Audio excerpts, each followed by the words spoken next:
मनुष्य अपना जीवन विश्वास पर जीता है, परंतु विश्वास किसका? तनिक सोचिए, किस पर विश्वास है आपको? महापुरुषों की कही बातों पर, ग्रंथों में लिखे ज्ञान पर, माता पिता की सीख पर, या मित्रों के दिए गए निर्देशों पर, या फिर मेरी कही बातों पर? ये सब विश्वास अपूर्ण है जब तक आपको स्वयं पर विश्वास ना हो। यदि विश्वास करना है तो पहले अविश्वास करने के विज्ञान को भी सीखना चाहिए। आप किसी की बातों पर विश्वास ना करें। आप अपने मन से पूछें, अपनी अंतर आत्मा से प्रश्न करें, और जो उत्तर मिलेगा वही सबसे उचित होगा। जब आप अपने मन, अपनी अंतरात्मा पर विश्वास करना सीख जाएंगे तो नीति ज्ञान सब आपके भीतर से स्वतः उमड़ेगा। और यदि आप स्वयं पर ही विश्वास ना कर पाए तो धर्म ग्रंथों में लिखे श्लोक, महापुरुषों की वाणी, माता पिता की सीख या मित्रों का निर्देश कोई भी लाभ नहीं दे पाएगा।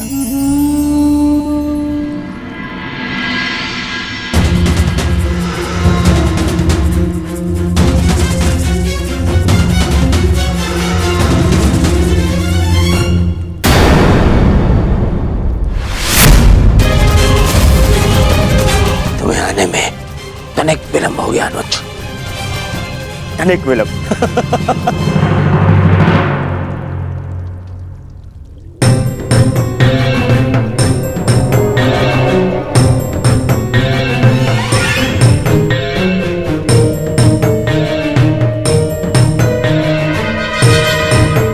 ये चलिए तो सो रहा है, प्रतीक्षा करनी होगी।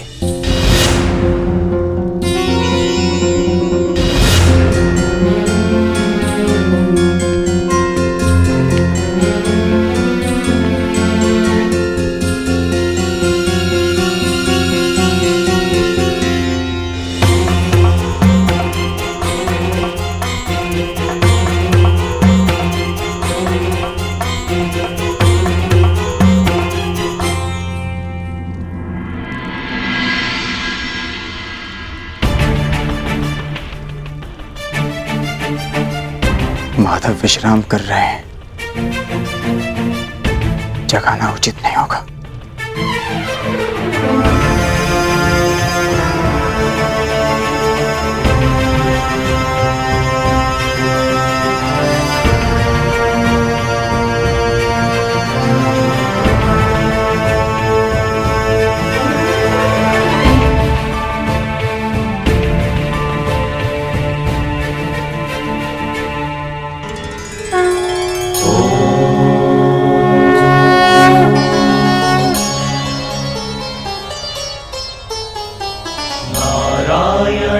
नमस्कृत्य नरं चैव नरोत्तमम्।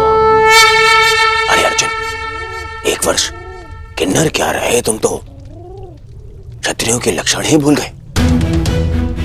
केवल समर्थन पाने के लिए तुम क्षत्रिय कुल का अपमान कर रहे हो। तुम तो धरा पर बैठ गए ऐसे। जो इस धरा के स्वामी हैं, उनके समक्ष ब्राह्मण क्या और क्षत्रिय क्या।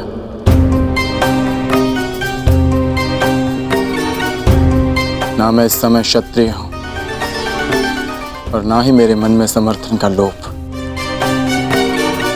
मैं तो केवल इस समय एक भक्त हूं जो अपने आराध्य के चरणों में बैठा है।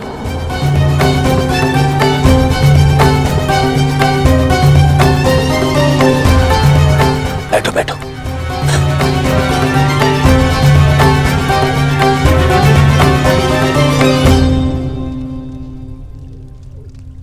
माधव,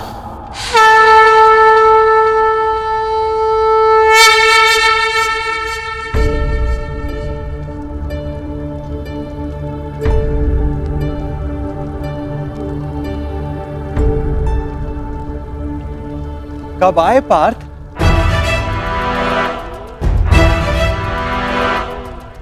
मुझे तो तुम्हारे आने का भान ही नहीं हुआ। आप विश्राम कर रहे थे माधव, इसलिए जगाना उचित नहीं समझा। और तुम नीचे क्यों बैठे हो? इधर आओ, मेरे समीप आकर बैठो। माधव, मैं यहाँ आपका युद्ध के लिए समर्थ। अरे ठहरो, यहाँ पे पहले मैं आया तो समर्थन मांगने का अधिकार मेरा है। अरे दुर्योधन, तुम भी यहाँ हो? आश्चर्य। आश्चर्य है? आश्चर्य तो मुझे हो रहा है। मेरे आने पर तो आप उठे नहीं, और अर्जुन के आते ही आपकी नींद खुल गई।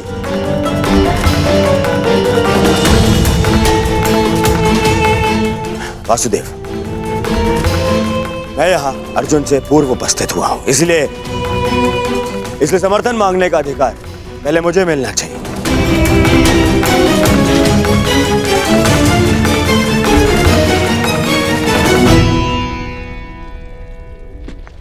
ये तुम्हारा मत है दुर्योधन, परंतु पहले मैंने अर्जुन को देखा, इसलिए मांग रखने का अवसर पहले अर्जुन को ही मिलना चाहिए। यही धर्म है। परंतु नियम यह था वासुदेव कि जो द्वारका पहले पहुंचेगा, आपका समर्थन उसी को मिलेगा। और मैं अर्जुन से पहले यहां उपस्थित हुआ हूं।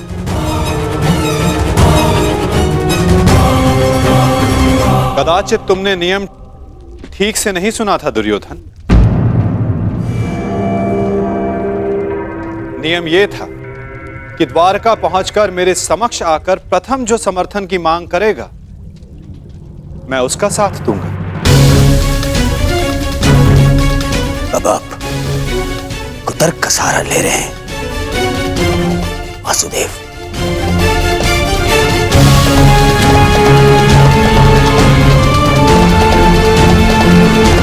जानता था मैं कि आप पक्षपात अवश्य करेंगे।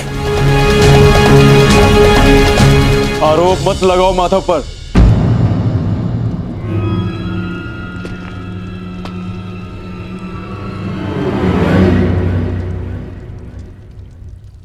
दुर्योधन सत्य कह रहा है माधव। मुझसे पूर्व ये यहां उपस्थित था, परंतु आपके पीछे बैठने के कारण आप इसे देख नहीं पाए, इसलिए समर्थन का पहला अवसर दुर्योधन को ही मिलना चाहिए।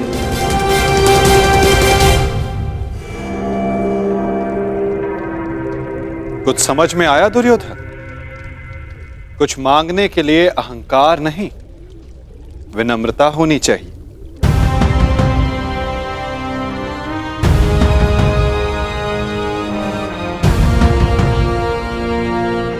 कहो, क्या चाहिए? मैं चाहता हूं कि आने वाले महायुद्ध में द्वारका हम कौरवों का समर्थन करें विनम्रता से।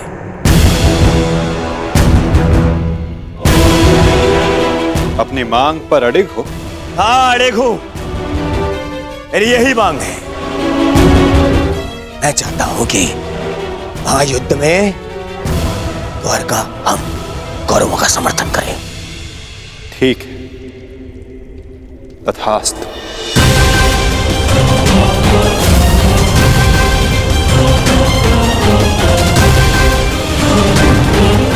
परंतु तुम्हारे इस वचन ने मुझे बहुत बड़ी उलझन में डाल दिया है दुर्योधन। अब मुझे हस्तिनापुर के साथ साथ इंद्रप्रस्थ की भी सहायता करनी होगी। असंभव! यह असंभव है। ये पक्षपात है। परंतु तुमने यही तो मांगा है गांधारी नंदन। मैंने वचन बोलने से पूर्व अपने मन की तुला पर उन वचनों को तौल लेना चाहिए दुर्योधन।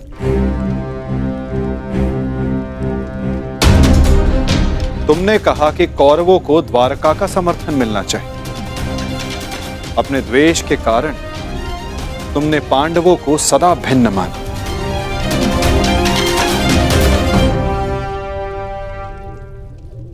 परंतु नीति अनुसार हर कुरु संतान कौरव है और पांडव भी उसी कुरु वंश के हैं जिसके लिए तुमने सहायता की मांग रखी है।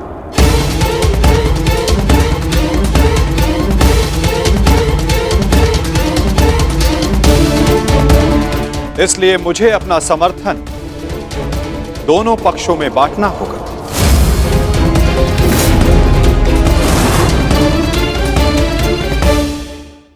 इसलिए मुझे अपना समर्थन दोनों पक्षों में बांटना होगा।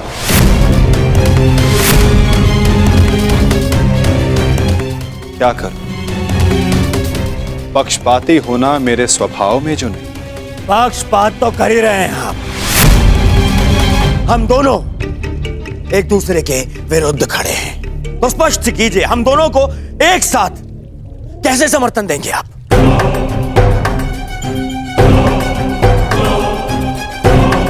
या ये भी आपका कोई छल है?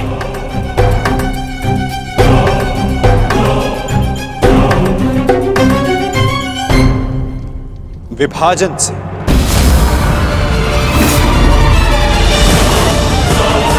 पहली बार युद्ध को टालने के लिए मैंने विभाजन का सहारा लिया था और इस बार युद्ध में सम्मिलित होने के लिए विभाजन करूंगा।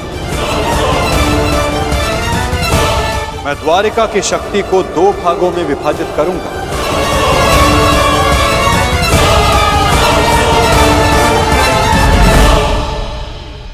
एक ओर होगी मेरी शक्तिशाली नारायणी सेना जो कभी पराजित नहीं हुई,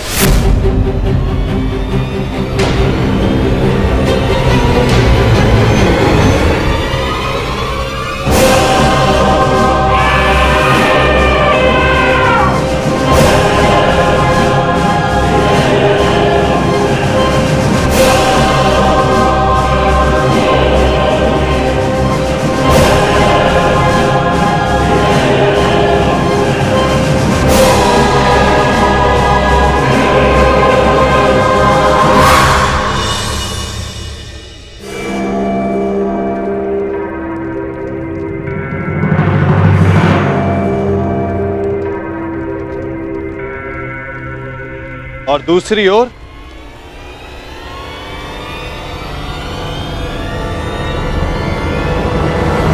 केवल मैं।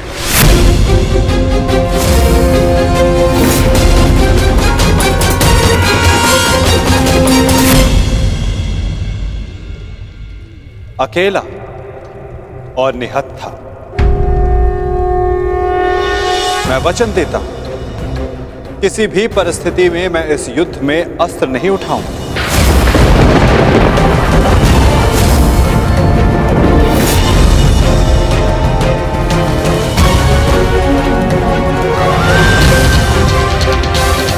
ना ही धनुष, ना गदा, ना खड़ग,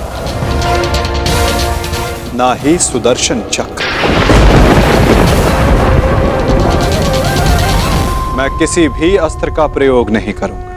क्या आप युद्ध में अस्त्र नहीं उठाएंगे? हाँ दुर्योधन, सही सुना तुमने।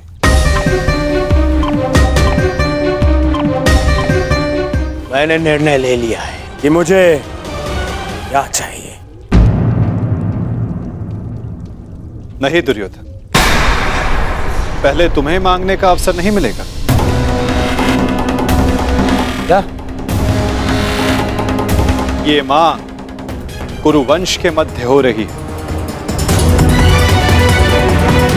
और अर्जुन तुम्हारा अनुज है और धर्म कहता है कि मांगने का पहला अधिकार अनुज का होता है। कोई अनुज नहीं है, वो शत्रु है ये मेरा। और आप भी ने कहा था जो आपके समक्ष पहले आएगा आपका समर्थन उसी को मिलेगा। मैंने अपना वचन निभाया दुर्योधन। तुमने कुरुवंश को समर्थन देने की मांग की और कुरुवंश के लिए मैंने अपनी शक्ति को 2 भागों में विभाजित किया। अब विषय नीति का है दुर्योधन, और नीति के अनुसार प्रथम मांगने का अधिकार अर्जुन को है। यदि बात नीति की है तो इस अर्जुन का यहां आना ही नीति सम्मत नहीं है। किसी राज्य का राजा नहीं है वो।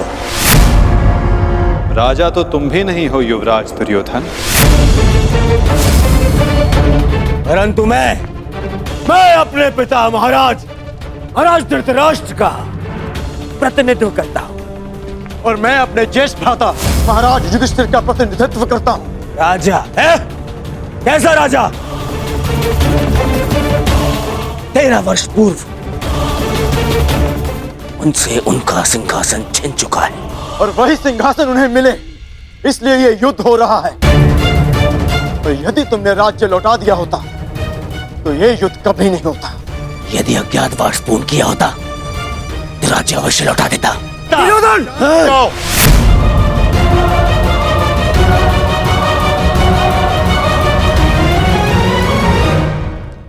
यदि अज्ञातवास पूर्ण किया होता तो राज्य अवश्य लौटा देता। दुर्योधन!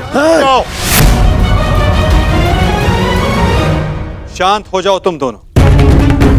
ये मत भूलो कि तुम दोनों यहां अतिथि हो और अतिथि की मर्यादा होती। अपने अतिथि के घर पर यूं झगड़ा करना तुम दोनों को शोभा नहीं देता। तो जैसा कि मैंने कहा, अर्जुन को प्रथम अवसर मिलना चाहिए। आप चाहते हैं कि अर्जुन को नारायणी सेना चुनने का अवसर मिले। मुझे क्या चाहिए इसका निर्णय तुम मत लो दुर्योधन। माधव, आप अस्त्र उठाएं या ना उठाएं, मुझे मेरे पक्ष में केवल आप चाहिए। मुझे नारायणी सेना से कोई मोह नहीं। यदि नारायण मेरे साथ है तो मेरे लिए पर्याप्त है। मुझे आपकी सेना का नहीं, आपका समर्थन चाहिए।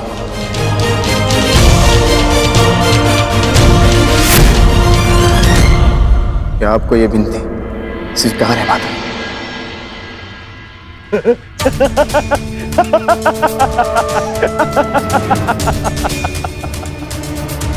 अब समझा मैं।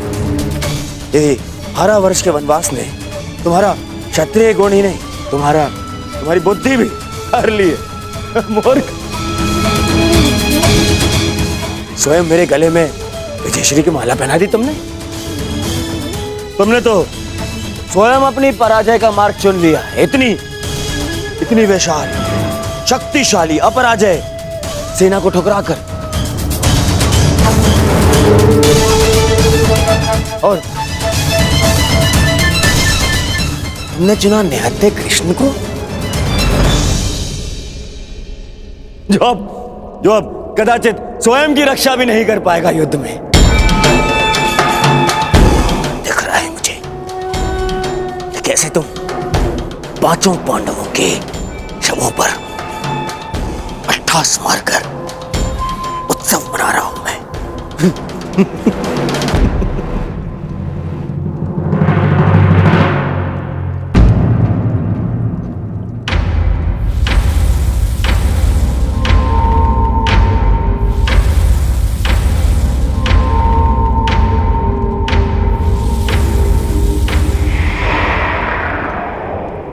मुस्कुरा रहा है। नहीं, कुछ तो छल है। अब समझा। नारायणी सेना मुझे दे दी, जबकि उसके स्वामी तो आप स्वयं हैं। वो अपने ही स्वामी पर प्रहार कैसे करेगी? उल्टा वो तो हमारी ही सेना को हानि पहुंचाएगी। नहीं, ये छल है ये। नहीं दुर्योधन, यदि ऐसा होता तो मैं पहले ही तुम में से किसी एक को पूर्ण समर्थन दे चुका होता। पक्षपात ना हो, इसलिए मैंने अपनी शक्ति को 2 भागों में विभाजित किया है। परंतु क्या है ना वासुदेव, मुझे संदेह है कि आपकी ये सेना मेरा आदेश नहीं मानेगी? अवश्य मानेगी।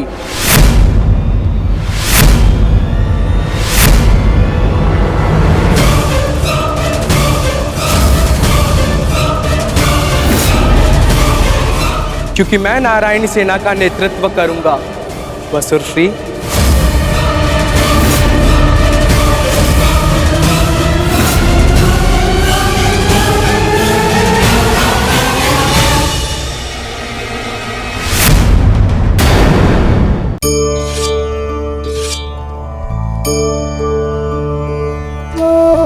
आप सोच रहे होंगे कि मैं क्या कर रहा हूं। मैं युद्ध की तैयारी कर रहा हूं। वही युद्ध जो ज्वालामुखी की भांति कभी भी फट सकता है। युद्ध वही जीतता है जो युद्ध में व्यतीत होने वाले समय से अधिक समय युद्ध की तैयारी में लगाए। जो योद्धा अभ्यास क्षेत्र में जितना अधिक समय दे, रणभूमि में उतना ही कम रक्त बहेगा। एक सामान्य लौ और तीखी तलवार में अंतर यही है कि एक तीखी तलवार को कड़ी अग्नि परीक्षा से होकर जाना पड़ता है। लौहकार की मार खानी पड़ती है।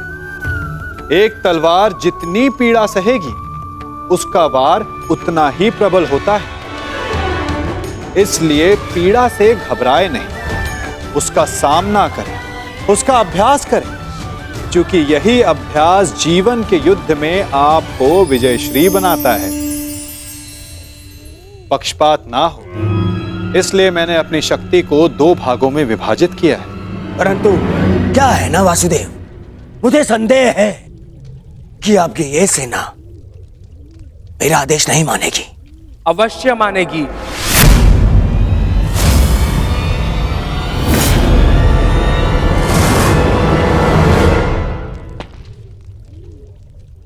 क्योंकि मैं नारायणी सेना का नेतृत्व करूंगा। मैं हस्तिनापुर की ओर से युद्ध में भाग लूंगा और नारायणी सेना का सेनापति बनकर निर्देश दूंगा। अब कोई छल नहीं कर पाएगा और ना ही कोई विद्रोह।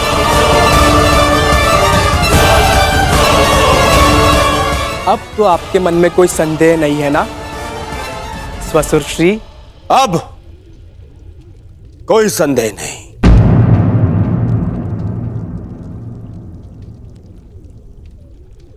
ये विभाजन मुझे स्वीकार है।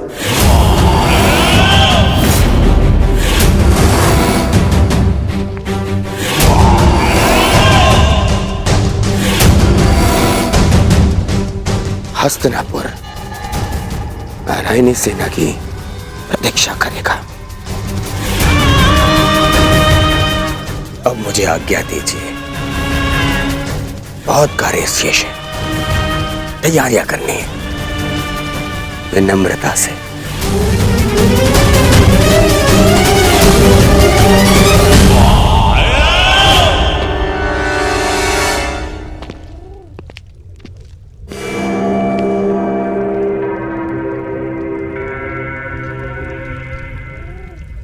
तुमने ऐसा क्यों किया पार्थ? मेरे समर्थन के लिए इतना बड़ा त्याग? मुझे ऐसा कुछ नहीं चाहिए माता जो मुझे आपसे दूर करे। ऐसी नारायणी सेना से क्या लाभ जिसमें नारायण ही ना हो?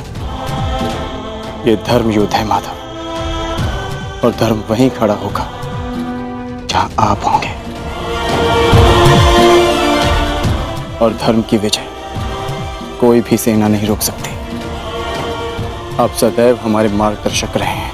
मुझे विश्वास है कि आप विजय का मार्ग अवश्य दिखाएंगे। मैं प्रतीक्षा करूंगा। मुझे ऐसा सुनकर अति प्रसन्नता हुई अर्जुन। लंबी यात्रा से आए, बहुत थक गए हो। जाकर विश्राम कर लो, कुछ प्रहर बाद चले जा। प्रणिपात।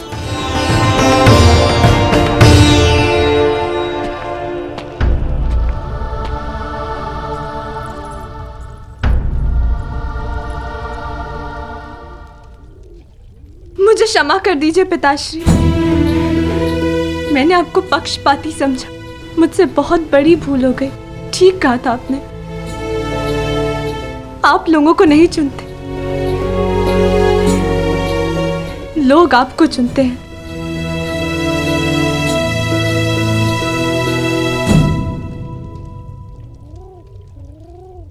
हमारा भविष्य हमारे चुनावों का ही परिणाम होता है पुत्री। जीवन में किस मोड़ पर हम क्या निर्णय चुनते हैं, उससे सिद्ध होता है कि हमें हमारा लक्ष्य मिलेगा या नहीं। परंतु क्या होगा पिताश्री? मैं ऐसा क्या करूं जिससे मेरे पति और मेरे पिता सुरक्षित रहे? कर्म करो लक्ष्मण, फल की चिंता ना करो। तुम्हारे पिता और सांब को उनके कर्मों का फल मिलेगा और अर्जुन को अपने कर्मों का।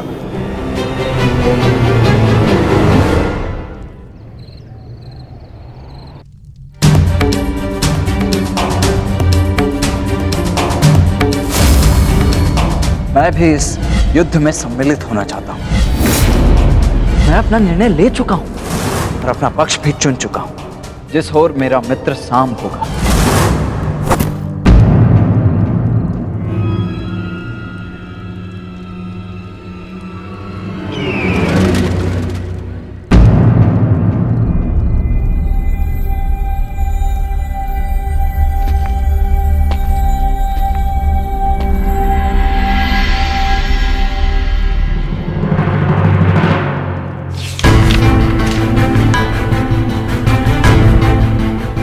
अंगराज, युवराज दुर्योधन द्वारका से हस्तिनापुर लौट रहे हैं और सूचना ये है कि नारायणी सेना दुर्योधन के पक्ष में आ गई है और कृष्ण अर्जुन के पक्ष में है। अंगराज, तुम शीघ्र हस्तिनापुर लौटो। युद्ध हस्तिनापुर की सीमा पर है। गांधार राज शकुनी।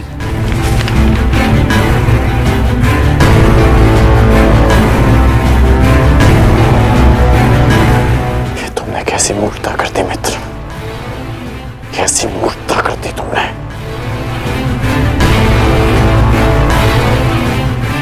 मुझे अभी द्वारका किले प्रस्थान करना होगा।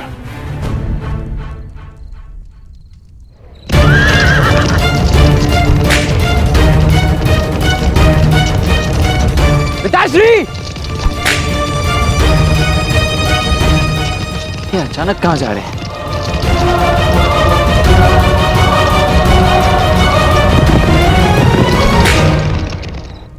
मां,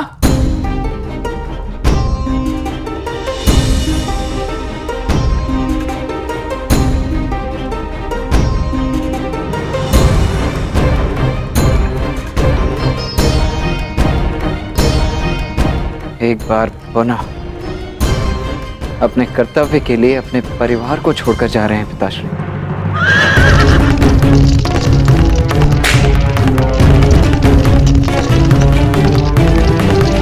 विश्वास नहीं होता,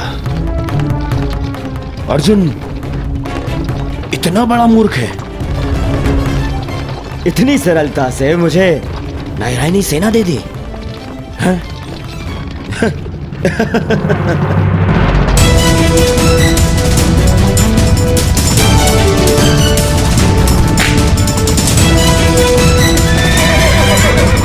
सारथी रोको। वेद,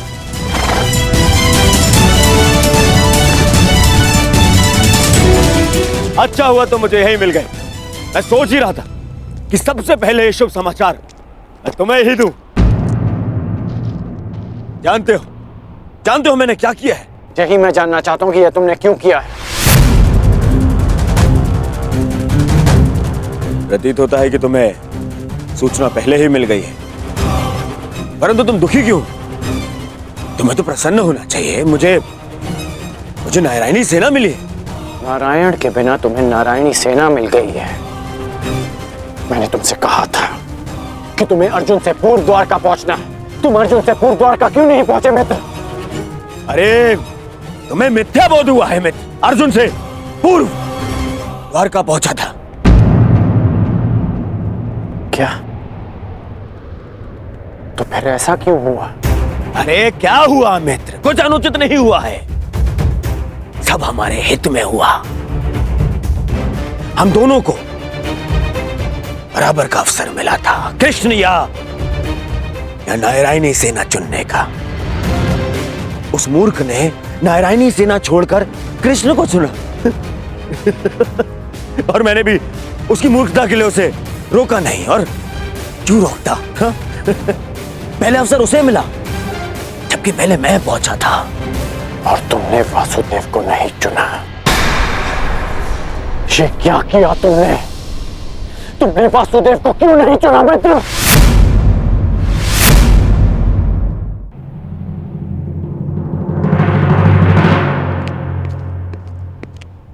उस पाखंडी कृष्णा को ये उपहार दे देना।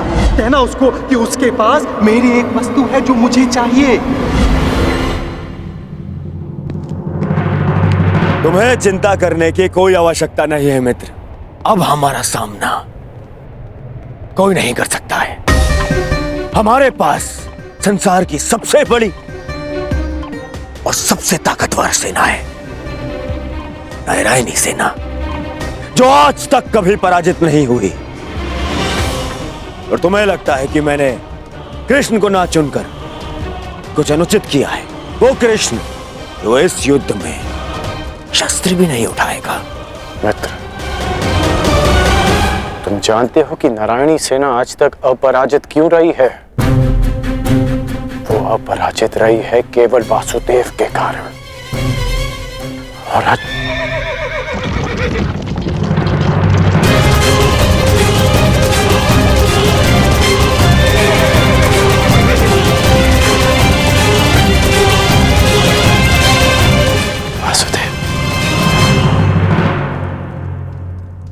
मैं नारायणी सेना का नेतृत्व करूंगा। मैं हस्तिनापुर की ओर से युद्ध में भाग लूंगा। अब ना ही कोई छल कर पाएगा और ना ही कोई विद्रोह।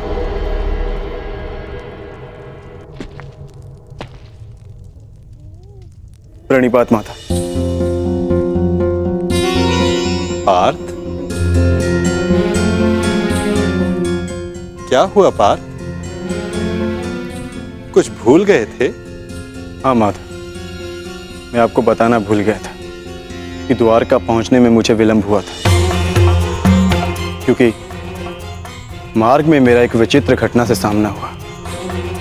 तुम्हारे कहने का तात्पर्य यह है कि तुम्हारा सामना किसी विचित्र मनुष्य से हुआ है ना पार्थ?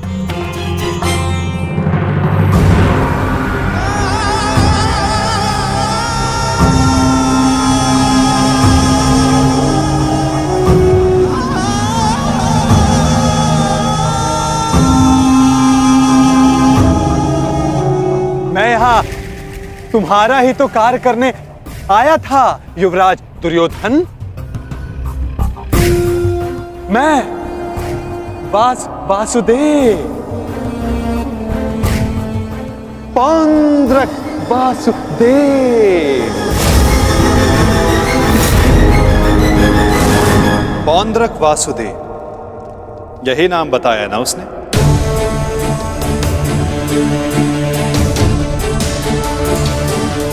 जिसने मेरी भांति वेशभूषा भी धारण कर रखी थी, है ना? हाँ, आप जानते हैं मैं भी कैसा प्रश्न पूछ रहा हूं। भला आपसे क्या छिपा है? परंतु मेरी समझ में यह नहीं आता कि वो पाखंडी आपके रूप में प्रस्तुत होकर सबको भ्रमित कर रहा है और आप शांति की आशा में कभी कभी शांत बैठना भी पड़ता है पार्थ।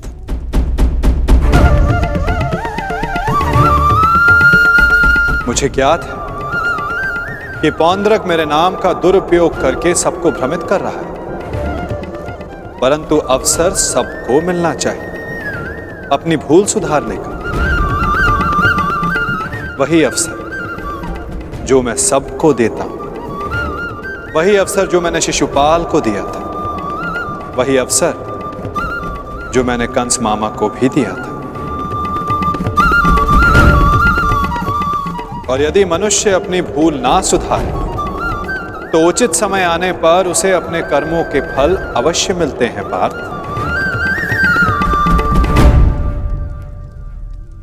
अब तुम मुझे पौंद्रक का संदेश सौंप सकते हो पार्थ।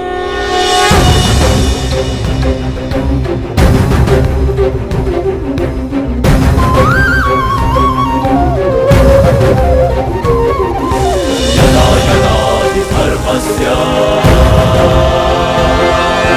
ग्लानिर्भवति भारत परित्राणाय साधूनां विनाशाय च दुष्कृताम्।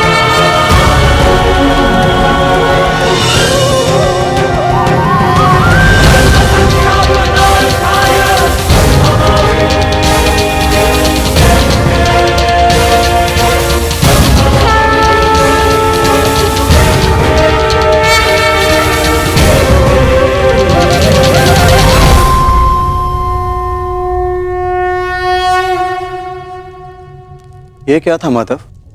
पौंद्रक का संदेश पार्थ। संदेश? हाँ पार्थ, ये संदेश कि जो भी मेरे दर्शाए मार्ग पर चलेगा पौंद्रक उसका नाश कर देगा।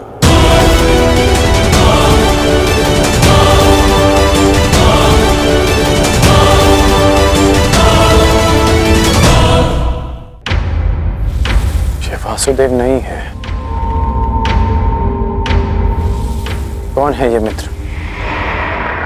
हमारे मित्र का मित्र है ये पौंद्रक। पौंद्रक वासुदेव। इन्हीं की सहायता से मैं अर्जुन से पूर्व द्वारका पहुंचा और नारायणी सेना को अपने पक्ष में कर पाया। इसका श्रेय मामाश्री की तीव्र बुद्धि को जाता है मित्र। उन्हीं ने पौंद्रक को संदेश भेजा कि वो अर्जुन के मार्ग में बाधा उत्पन्न करे। इन्होंने अर्जुन को रोका और उसी कारणवश मैं अर्जुन से पूर्व द्वारका पहुंच पाया। अर्जुन को मार्ग से भटकाने का पूरा प्रबंध कर दिया है मैंने। तो तुमने फिर से छल किया। छल?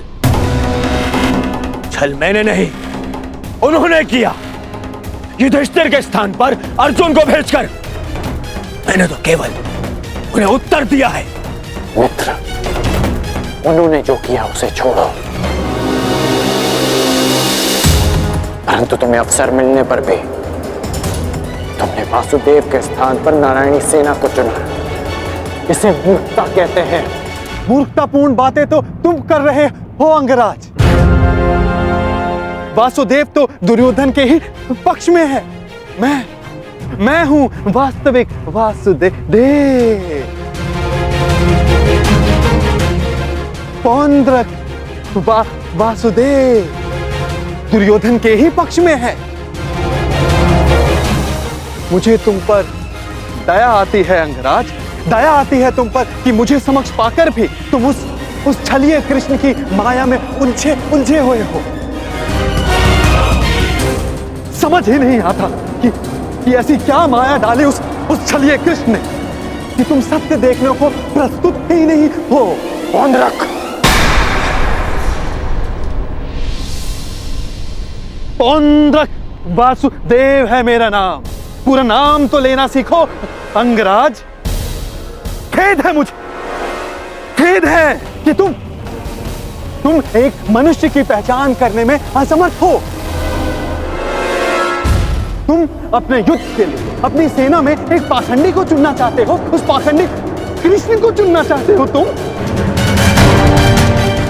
अरे ऐसा क्या है उस छलिए पाखंडी कृष्ण में जो तुम सब सारे लोग उसकी ओर खींचे जा रहे हो? क्या समस्त संसार में केवल एक ही मायावी रह गया है? हाँ?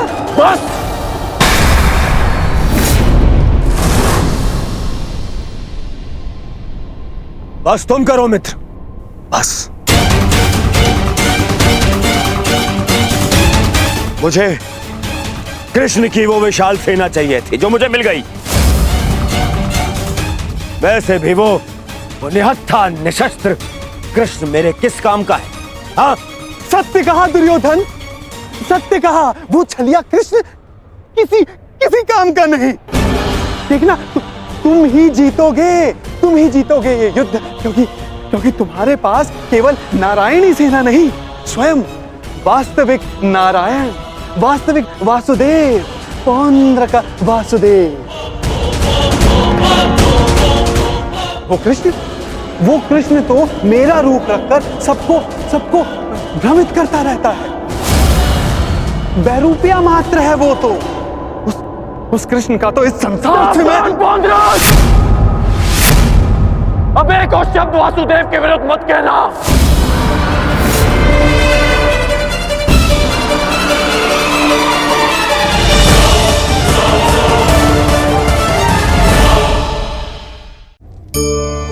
जब मेघ छाते हैं तो क्या होता है?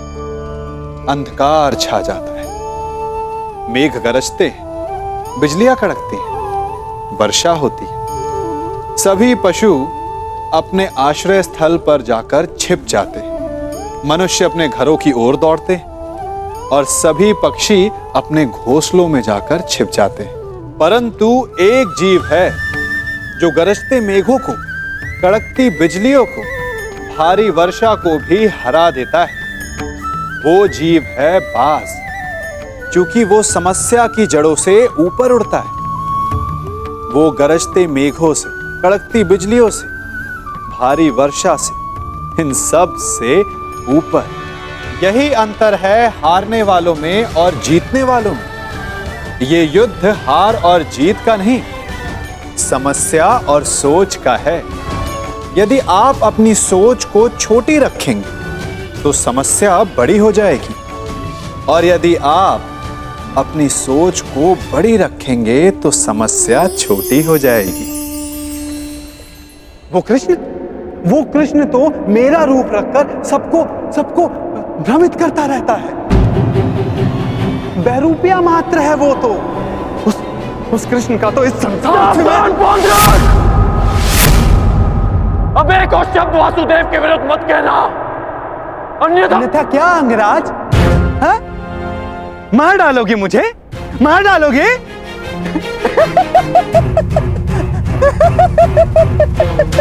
दुर्योधन, तनिक देखो तुम्हारी सेना का ये वीर कहीं वास्तविकता में उस छलिए का गुप्तचर तो नहीं है?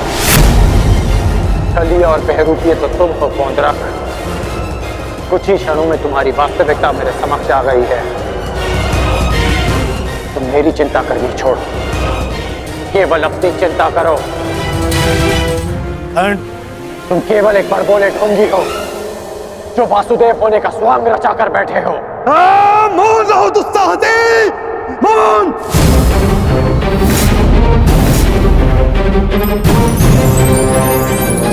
तेरा इतना दुस्साहस कि तू मुझे पौंद्र का वासुदेव को ढोंगी कहता है, मूर्ख। शांत हो जाओ मित्र, शांत हो जाओ। पौंद्र, कांड का यह तात्पर्य नहीं था। मेरा यही तात्पर्य था। ये ढोंगी है।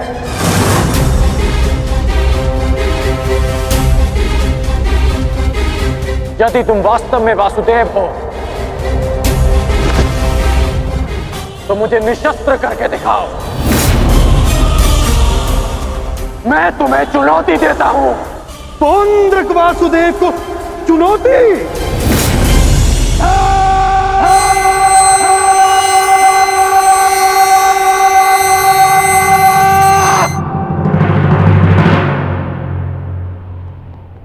ऐसे खड़े खड़े देख क्या रहा है तू, मूर्ख? हाँ, मेरे साथ युद्ध कर। मेरे हाथों मरेगा, तुझे मोक्ष मिलेगा। हाँ, जिस प्रकार आज मैं तेरा अंत करने वाला हूं, उसी प्रकार मैं उस कृष्ण का भी अंत करूंगा, उस रणछोड़ का।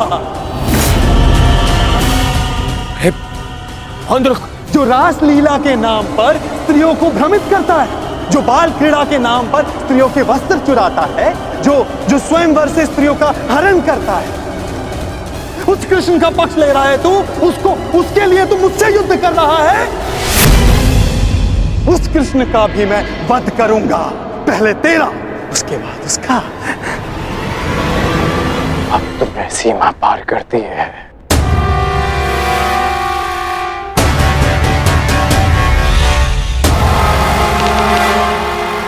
नहीं मित्र, नहीं।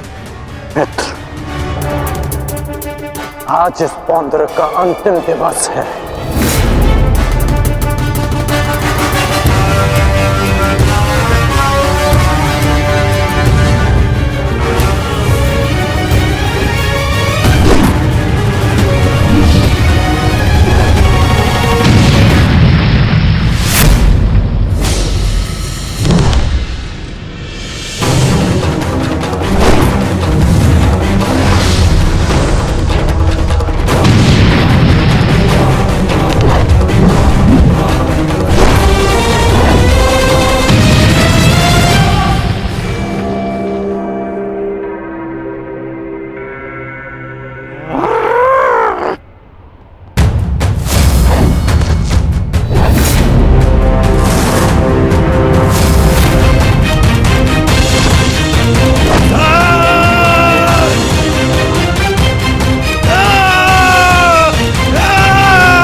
अगला प्रहार तुम्हारे सीने को चीर देगा पौंद्रक। क्षमा मांगो।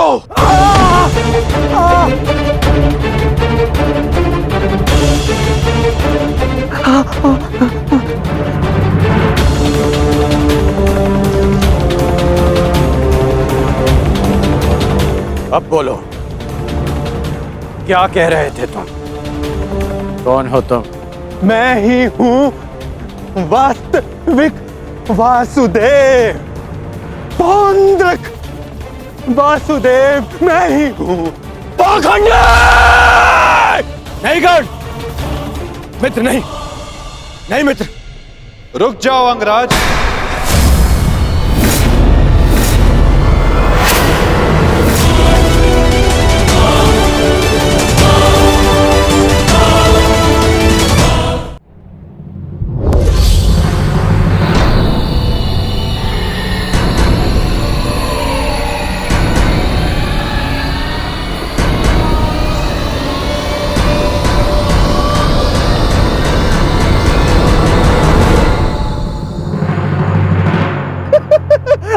आ गया तू, चलिए आ गया। अंततः वो दिन आ गया कृष्ण, जिसकी वर्षों से मुझे प्रतीक्षा थी। यदि अंत से पूर्व मनुष्य को उसकी भूल का भान हो जाए तो अच्छा ही होता है। अब तो तुम्हें विश्वास हो गया होगा कि वास्तविक वासुदेव कौन है। मैं ही हूं वास्तविक वासुदेव।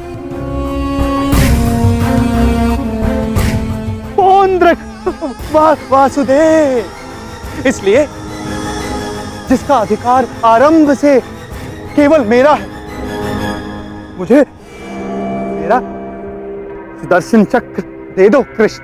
देने ही तो आया हूं तुम, परंतु चेतावनी, मैं तुम्हें बहुत अवसर दे चुका हूं पौंड्रक। तुम्हारे पाप का घड़ा भरता जा रहा है पौंड्रक। अब मेरा स्वांग रचना बंद करो। चुप कर छलिया कृष्ण। तू ढोंग, तू छलिया मुझे बताएगा कि अब मुझे क्या करना चाहिए और क्या नहीं। जो तुझे देव मानते हैं ना, वो सब दृष्टिहीन है और बुद्धिहीन भी। परंतु मैं नहीं हूं।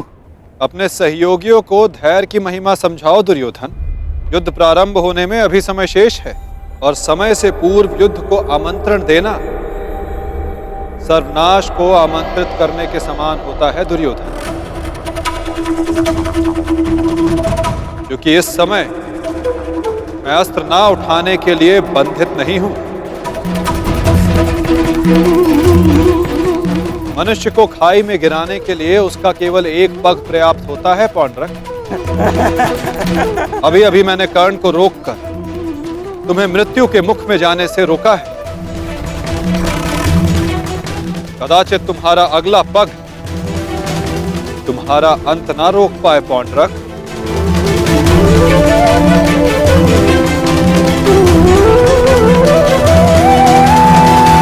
कृष्ण, बंद कर ये भाषण छलिए।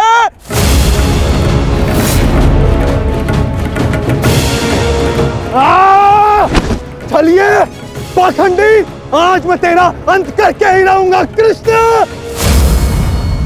अरे रखो मित्र, क्रोध मुझे भी आ रहा है। अपने क्रोध को युद्ध के लिए बचा के रखो।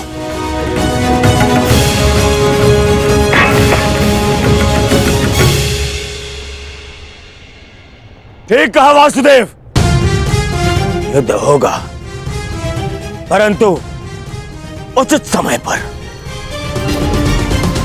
और उचित स्थान पर। उस महायुद्ध के प्रथम दिवस पर मैं आपको उत्तर अवश्य दूंगा।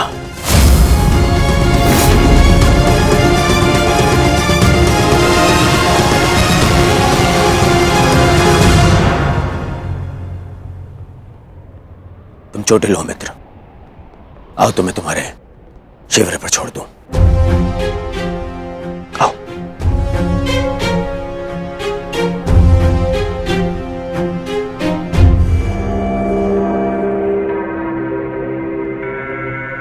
मित्रकर्ण, तुमसे हस्तिनापुर पर भेंट होगी।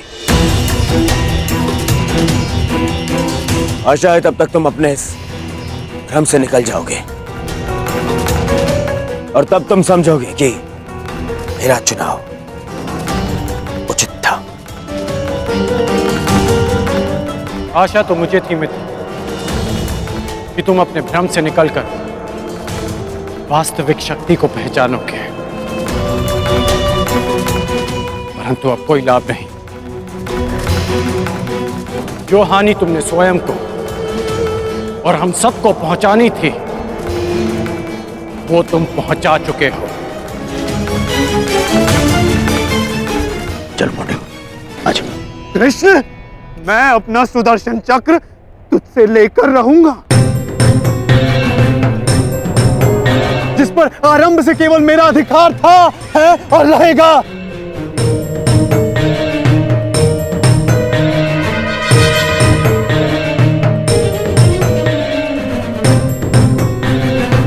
चलो सारथी।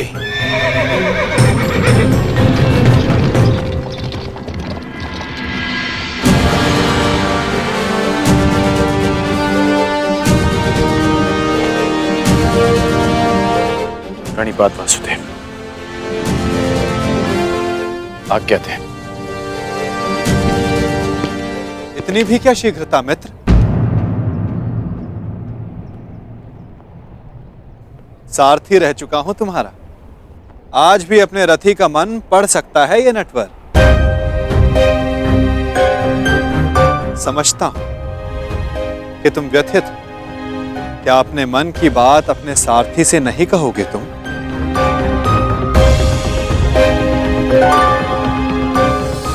अपने रथी का मन आप पढ़ सकते हैं ना, तो पढ़ लीजिए। इसीलिए कहता हूं मित्र, तुम्हें प्रसन्न होना चाहिए। दुर्योधन ने उचित चुनाव किया। उसे शक्ति चाहिए थी, उसे मिल गई। नारायणी सेना अब उसके आदेश के अधीन होगी। नारायणी सेना में नारायण ही ना हो तो वो कैसी नारायणी सेना केशव?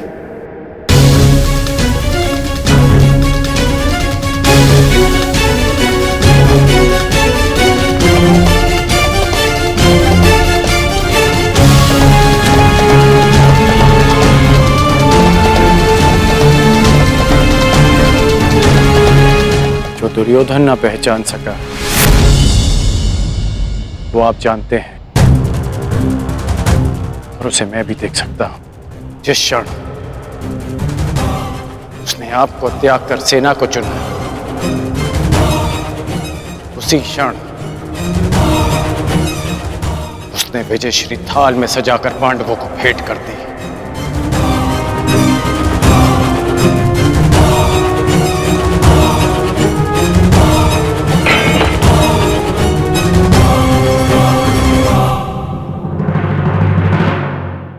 तुम्हें ऐसा क्यों लगता है मित्र?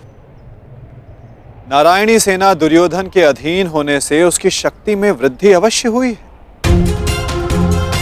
तुम्हें नहीं लगता कि अर्जुन ने भूल की? क्या मिला उसे निहत्थे कृष्ण को चुनने से? जिसके हाथ के संकेत से सृष्टि बनती है और बिगड़ती है, वो कैसे निहत्था हो सकता है वासुदेव? परंतु सत्य ये भी है मित्र कि मेरे युद्ध में उपस्थित रहने पर भी मैं युद्ध नहीं करूं, तो फिर मुझसे किसी को क्या हानि और क्या लाभ? सबसे बड़ा अस्त्र तो आप चला चुके हैं, स्वयं को दुर्योधन के विपक्ष में रखकर। आप ही कहते हैं ना कि निर्णय ना लेना भी कभी कभी सबसे महत्वपूर्ण निर्णय होता है, कि हम पक्ष ना चुनकर भी कभी कभी पक्षपात कर जाते हैं, भले ही संसार ना देख पाए। परंतु मैं जानता हूं कि आपने पक्ष लिया है वासुदेव।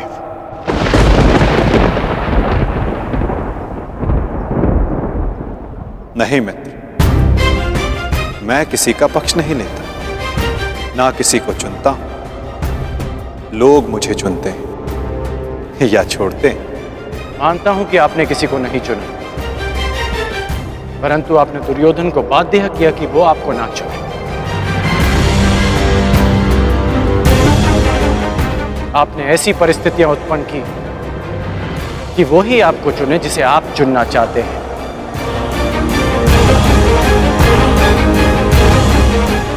क्या ये एक प्रकार का पक्षपात नहीं वासुदेव?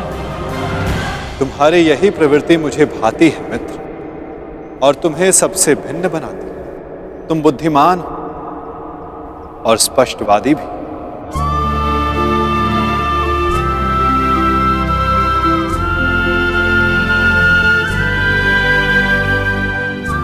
ऐसा होकर भी क्या लाभ वासुदेव,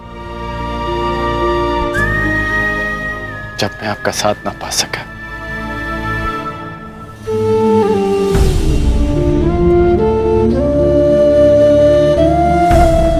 कितने वर्ष वर्ष हो गए हमारी भेंट को। जब से हम मिले हैं हमारे पक्ष सदा भिन्न थे, परंतु हमारी सोच एक थी वासुदेव। फिर आपने ऐसा क्यों किया? मैंने ऐसा क्या किया मित्र?